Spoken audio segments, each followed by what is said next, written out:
Disambut bak pahlawan tapi jadi umpan peluru, nasib pecatan TNI usai belot ke OPM. Sederet pecatan TNI di Papua memutuskan gabung ke OPM.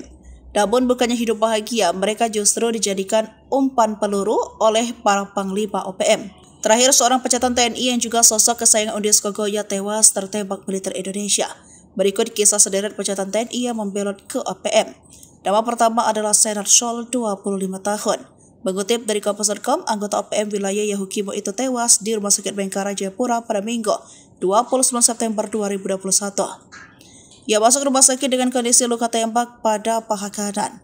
Ia merupakan mantan anggota TNI yang melarikan diri setelah terlibat dalam jual beli amunisi dengan KKB di Mimika pada tahun 2018.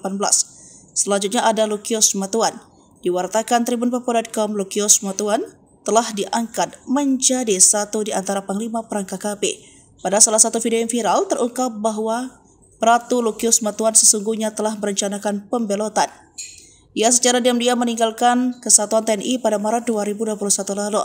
Mantan prajurit Yonif Rider 400 Banteng Riders Jawa Timur itu kini menjadi orang yang ditakuti.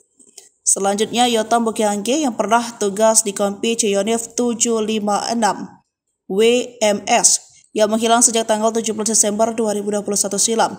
Sejak bergabung bersama OPM, Yotam didapuk menjadi salah satu panglima. Terakhir ada nama Dennis Murib. Ia tewas setelah digerebek Satgas Damai Kartins 2024. Di Tenggarai, ia sengaja melindungi Undis Kogoya agar bisa kabur dari kejaran militer Indonesia. Sebelum gabung OPM, Dennis Murib merupakan pecatan TNI.